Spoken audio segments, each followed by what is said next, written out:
There's nothing like snook hook sets at dawn or catching a tarpon in the moonlight. Find your next fishing trip made easy on fishingbooker.com and experience the magic of the Sunshine State or any other destination on your fishing bucket list. Book a blue water adventure in search of sailfish or go snapper fishing with the kids. With over 6,000 captains and trips to choose from, planning your next one just got a whole lot easier. Download the Fishing Booker app on the Google Play or App Store, or visit them online at fishingbooker.com to book your trip today. As you know, the Meat Eater Live Tour is on April 23rd through May 5th. Chances are in a town near you. What you may not know is you can win tickets to each of these events just by going to a backcountry hunters and anglers pint night. There's going to be a pint night in each of these towns: San Diego, Salt Lake City, Tempe, Anaheim, Boise, Sacramento, Missoula, Portland, Tacoma, where you can compete in Meat Eater trivia and win not only tickets to the show, but a chance to be on stage with all of us. So get your butt to a pint night, and we'll see you on stage. Welcome to the Wired to Hunt Foundation's podcast, your guide to the fundamentals of better deer hunting.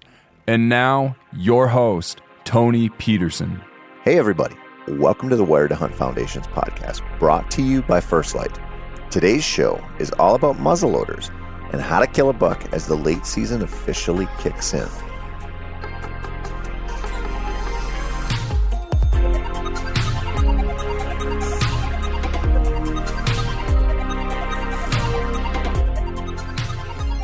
And I realize that there are early muzzleloader seasons in a few states. I think Iowa's got one, Kansas, and plenty of folks down south are also kind of just getting started hunting with their bows or their centerfire rifles.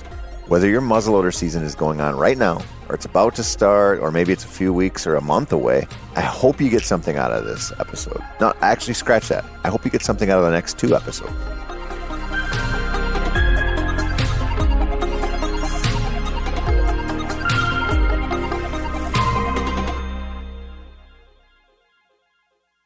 My introduction to muzzleloader hunting, as it was the case with almost all of my hunting, came from my father. He's one of those guys who loves bow hunting, but also really, really loves shooting guns. He's into the precision game. And I don't know how much paper he punches every year at the range, but it's a lot. Or at least it was until ammo became as scarce as 200-inch bucks on public land in Florida. So about, 15, 16 years ago, he mentioned that we should probably try muzzleloader hunting. So he bought a cheap kit muzzleloader, one of those, $200 muzzleloaders that you buy and they come in the big plastic thing like you would, a pair of scissors or something. And since you could only use open sights in Minnesota then, he figured he wouldn't be out too much buying one of those kit guns.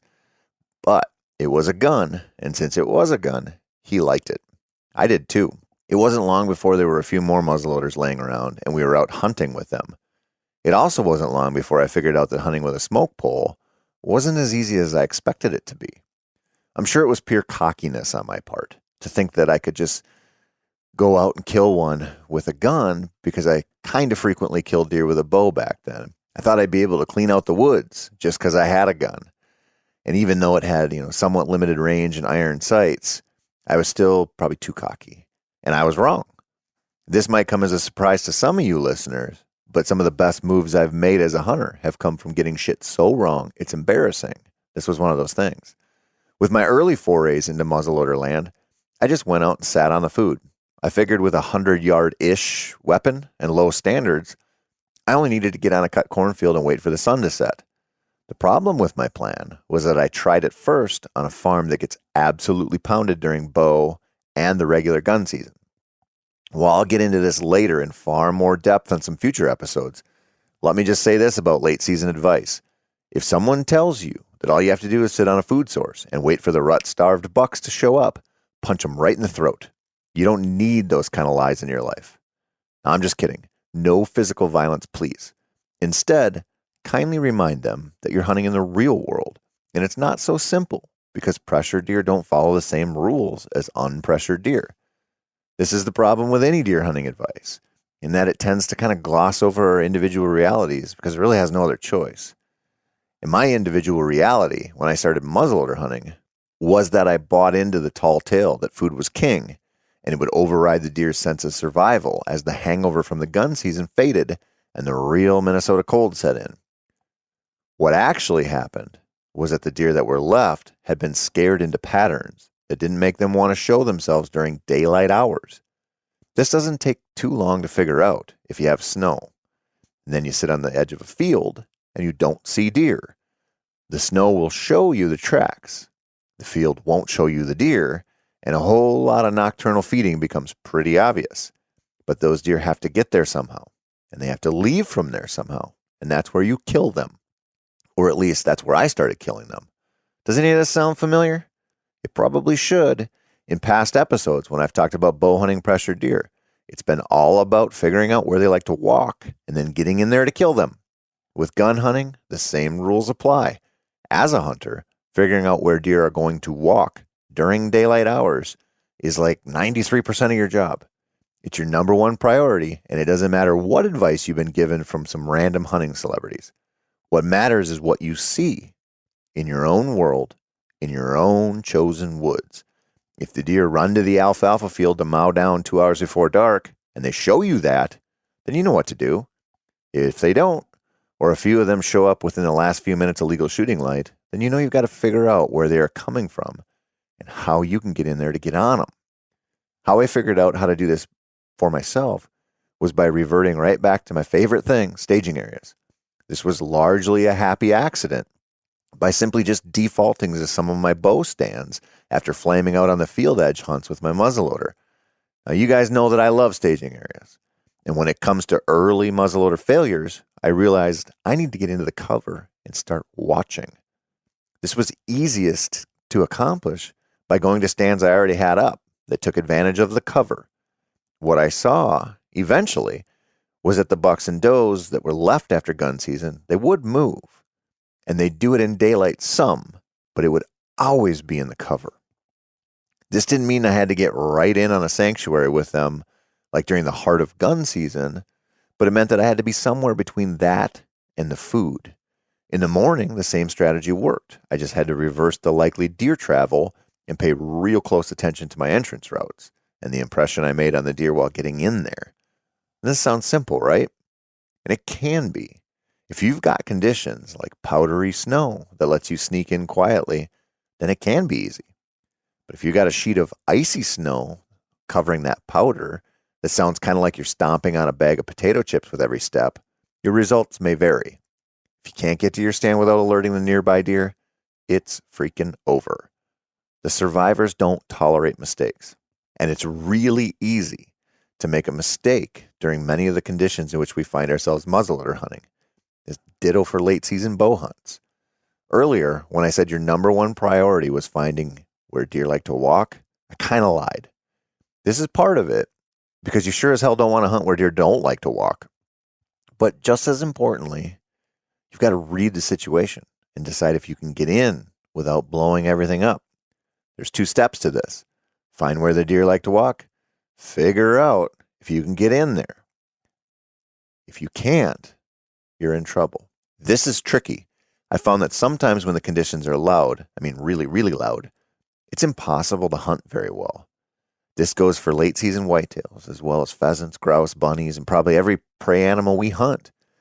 This also means that if you plan to muzzleloader hunt, you better obsessively check the weather. Cold conditions often create noisy conditions, which means the mornings or evenings when hunting should theoretically be best for those hungry deer that should be moving will actually be worst for the hungry 2-legged predators heading out there with what used to be a primitive weapon and is now not really so. But conditions vary a lot. You might get a nice warm-up in the midday that makes sneaking in easy, or you might get a pre- or post-frontal wind blowing through that covers your noise and your movement. This is why obsessing over the weather and planning your sits around it really matters this time of year. If you hunt in snowy country, you might see that a morning hunt is out because it's just too cold and too crunchy. But the weather might break midday, or the sun might have just enough time to soften things up for an afternoon sit where you can get in quietly. So you got to plan accordingly. If you hunt too far south to have to consider much or any snow, you might still be dealing with cold weather in the morning and warmer weather in the afternoon.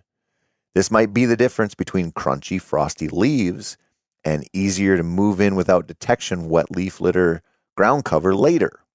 I know that's a word salad, but what I mean is when stuff's cold, it's noisy. When it's warm, it's often not. That might mean the difference between crazy loud surface ice on a little stream or other wetland at 7 a.m. in the morning, but a different, quiet or open water type of thing at 2 in the afternoon. I know I've mentioned on here and other podcasts I've been on about 1 billion times about how hunters love excuses to not hunt, but some are legit. Conditions you simply can't overcome, especially on pressured deer, are some of them. Sometimes sleeping in is the right thing to do, even if that doesn't fit your MO throughout the rest of the season.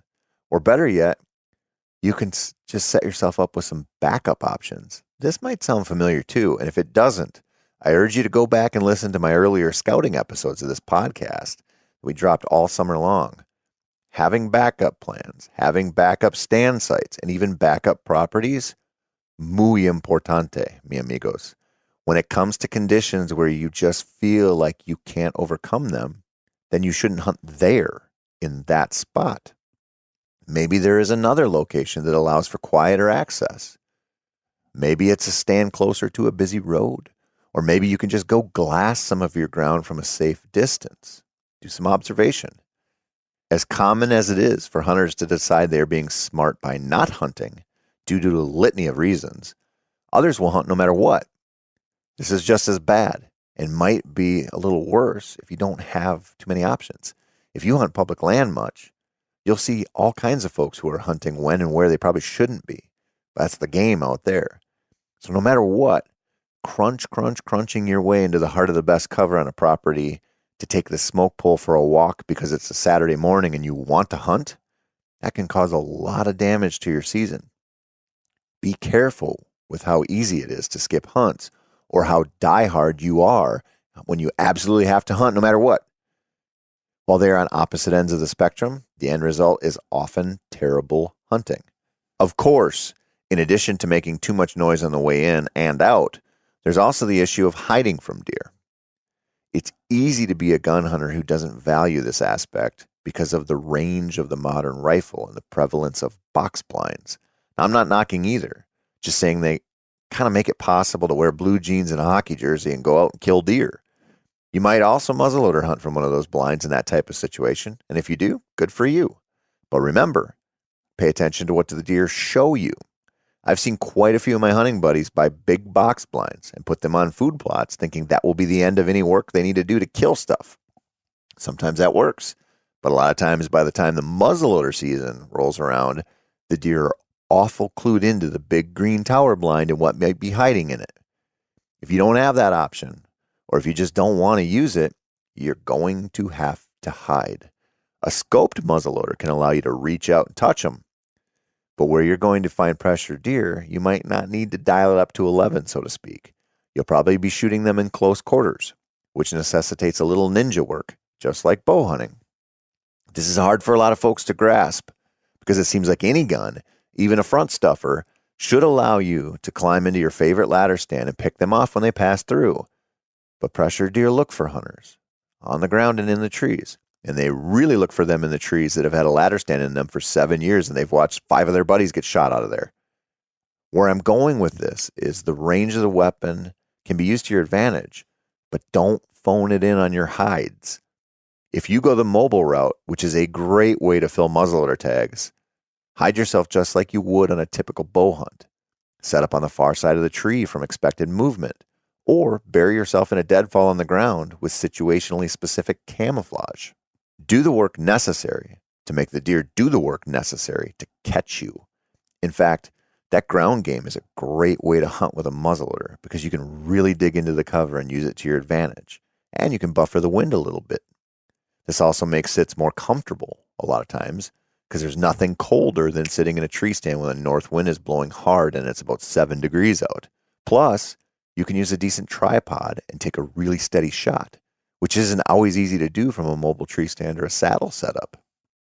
Also, make sure you've got another round ready for the chamber, if you catch my drift. The very essence of a muzzleloader, not surprisingly, is that it loads from the muzzle. Or at least it did until one adventurous manufacturer created a hybrid version recently that loads an awful lot like a traditional rifle. Now, if you don't have one of those, you got to dig out a primer, some powder, and a slug. Have those handy and know where they are.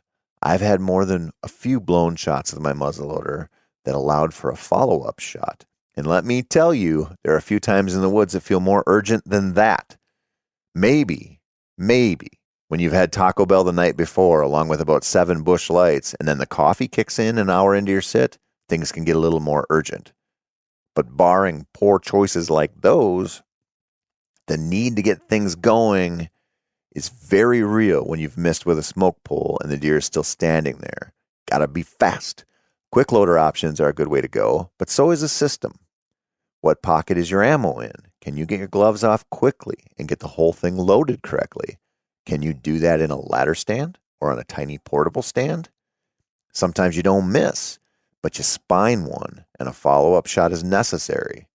Are you capable of making that follow-up shot as quickly as possible? Know that. And for the love of God, please use a rest. Part of the absolute beauty of hunting with firearms is the ability to use a good solid rest like the tripod I just mentioned. That's a game changer to the whole thing, and you'll rarely see someone with a decade or two of successful gun hunting under his or her belt who doesn't always look for a quality rest in every shot situation. And I mean every single shot situation. Now, lastly, when it comes to muzzleloader hunting, or any hunting really, make sure to just pay attention. I know you're going to watch any deer movement and take in all the deer sign carefully so that you can get on a buck or doe now, but also some of that movement clues you into season-long travel patterns.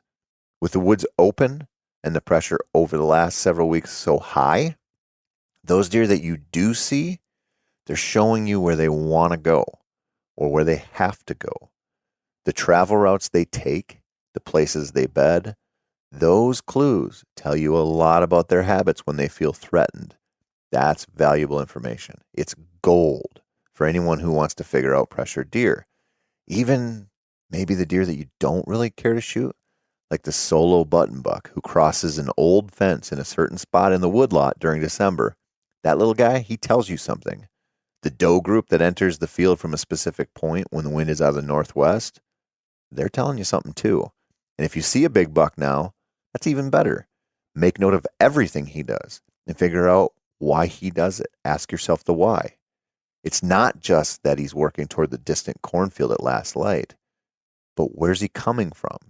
How is he going to get there? How's his body language? Is he cagey? Is he confident? Did he follow out a forky that walked through 15 minutes earlier? Pay attention to what they give you, because there is much to learn from every deer sighting.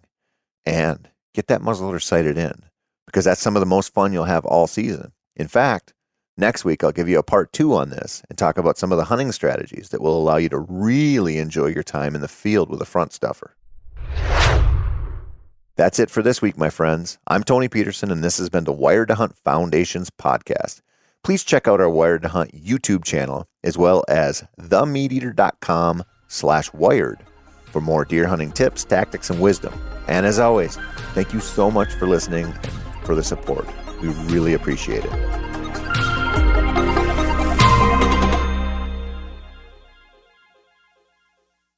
As you know, the Meat Eater live tour is on April 23rd through May 5th. Chances are in a town near you. What you may not know is you can win tickets to each of these events just by going to a backcountry hunters and anglers pint night.